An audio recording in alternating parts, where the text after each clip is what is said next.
Stefan menghela nafas dan hendak mengatakan sesuatu ketika Heidi berkata dengan senyum bingung. "Jordan, kamu tidak perlu khawatir tentang langit. Hong Kong juga merupakan masyarakat di bawah aturan hukum, tidak semrawut seperti yang Anda pikirkan." Setelah itu, dia menatap Stefan dan berkata, "Aku tahu kalian akan datang.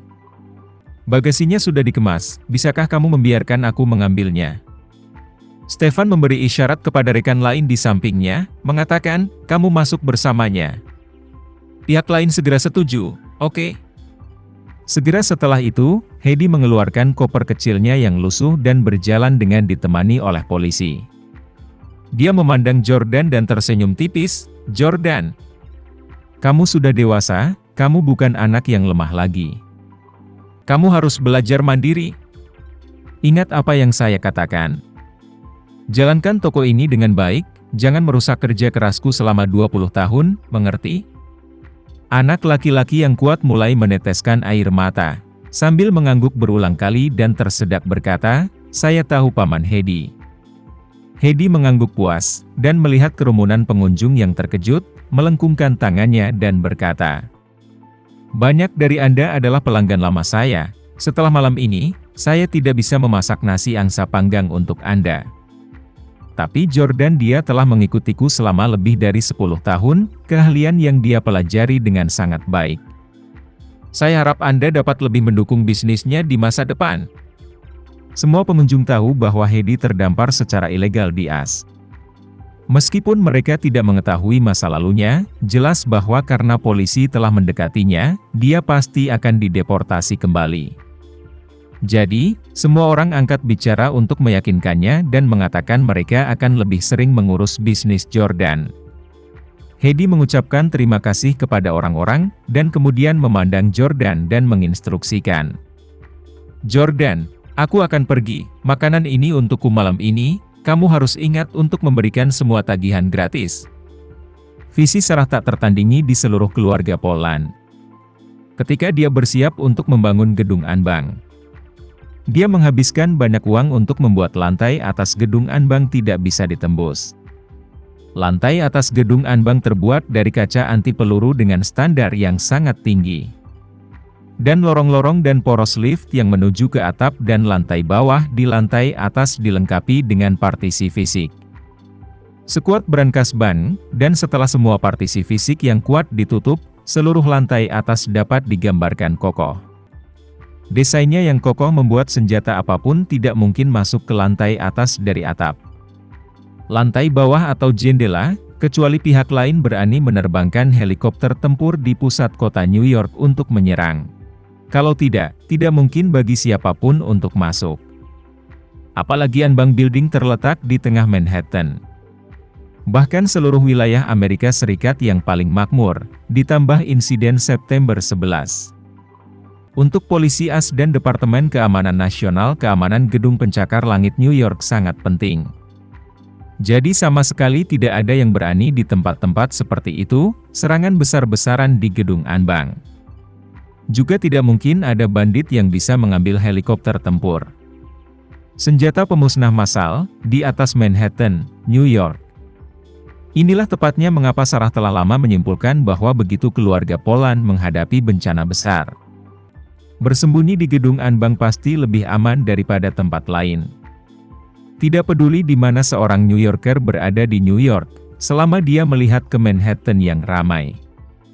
Di kejauhan, dia akan bisa melihat gedung Anbang. Dengan begitu banyak orang yang terlihat, tidak ada yang bisa melakukan apapun pada keluarga Polan. Sarah menyebut gedung Anbang sebagai benteng terakhir keluarga Polan. Dan rahasia tentang benteng ini hanya diketahui oleh lelaki tua dan Marshal tertua. Selain itu, bahkan Marco yang menghabiskan sebagian besar waktunya di Anbang Mansion tidak tahu bahwa lantai ini memiliki misteri seperti itu. Alasan mengapa dia tidak memberitahu Marco adalah karena lelaki tua itu berpikir bahwa putra keduanya memiliki kepribadian yang radikal dan cocok untuk membuka wilayah baru di bidang bisnis. Tapi begitu masalahnya adalah tentang keselamatan dan keamanan seluruh keluarga. Kepribadiannya yang radikal dapat dengan mudah membuat penilaian yang salah karena dia tidak cukup berhati-hati. Pada saat yang tepat, penilaian yang tidak cukup hati-hati dapat menyebabkan konsekuensi, bahkan bencana. Sebaliknya, karakter Marshall tertua berhati-hati, segalanya untuk stabilitas. Dengan keputusan tentang keselamatan keluarga Poland, lelaki tua itu juga lebih percaya padanya. Benteng semacam ini tidak akan diaktifkan sampai saat terakhir, rahasianya, hanya dia dan Marshall yang tahu. Saat ini, meskipun keluarga Poland beruntung lolos dari bencana, tapi kali ini bentuk yang paling mendesak, sehingga orang tua bisa memikirkan tempat itu, hanya gedung ambang. Marco tidak begitu mengerti keputusan ayahnya, dia berkata dengan ragu. "Ayah, dalam hal keamanan, aku khawatir tidak ada tempat yang lebih baik daripada Manor di Los Angeles, kan? Ada tempat penampungan bawah tanah di sana, dan jika sesuatu yang sangat buruk terjadi, tempat penampungan itu bisa melindungi keluarga." Marshall melangkah maju saat ini dan berkata, "Marco, ayah benar. Sekarang bagi kami, tidak ada tempat yang lebih aman daripada Anbang Mansion, di mana Kak telah meninggalkan kami jalan keluar." Mata Marco melebar dan dia ingin mengatakan sesuatu. Tapi dia dengan cepat menemukan alasannya, jadi dia mengangguk dengan tegas dan berkata dengan serius, "Oke. Lalu kita akan pergi ke Poland Bang Mansion." Marshall mengangguk dan tidak mengatakan apa-apa lagi. Namun di dalam hatinya, mau tak mau ia merasa sangat terkejut dengan penampilan lelaki tua itu malam ini. Malam ini, penampilan lelaki tua itu, belum lagi dia benar-benar tidak terganggu oleh perubahan. Tapi dia juga berada di luar keadaan tenang yang normal. Dan logika berpikirnya juga sangat jernih, tidak bisa melihat bayangan menderita Alzheimer. Tepat ketika dia mengira otak lelaki tua itu mungkin telah membaik, dia tiba-tiba menemukan bahwa lelaki tua itu telah bersembunyi. Pulpen yang sangat mini di jari-jari tangan kanannya.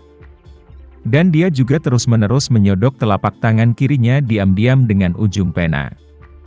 Dia melihat lebih dekat dan menyadari bahwa telapak tangan kiri lelaki tua itu telah menulis banyak kata dengan padat, dan lelaki tua itu setiap kali menjulurkan telapak tangannya, dia akan melihat ke bawah dengan tenang pada kata-kata kecil yang tertulis di telapak tangannya.